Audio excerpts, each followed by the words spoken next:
வணக்கம் நண்பர்களே. இப்போ ஒவ்வொரு ஜாதகத்தை நாம் பார்க்கும்போது, ஒவ்வொருத்தரும் ரொம்ப தைரியசாலியா இருப்பாங்க.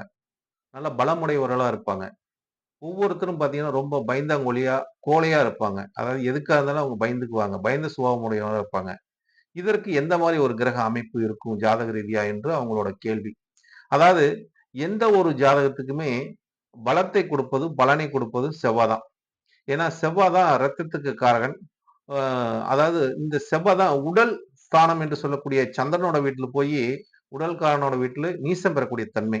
அப்ப உடலுக்கு வலிமை குடுப்பது செவ்வா. மனசுக்கு வலிமை சேர்த்துவது செவ்வா தான். அப்படிங்கிற மாரி, இந்த செவ்வா பகவான் எந்த ஒரு ஜாதகத்தில் நல்லா இருக்காரோ, அவங்களுக்கு பய உணர்வே இருக்காது. ஆனா இந்த செவ்வா பகவான் ஒரு நீசம் பெற்றோ, ஒரு அஸ்தங்கம் அடைஞ்சோ, பலம் குறைந்திருந்தா, இவங்க ரொம்ப பயந்தாங்கோலியா இருப்பாங்க. ரொம்ப பலவீனமா இருப்பாங்க.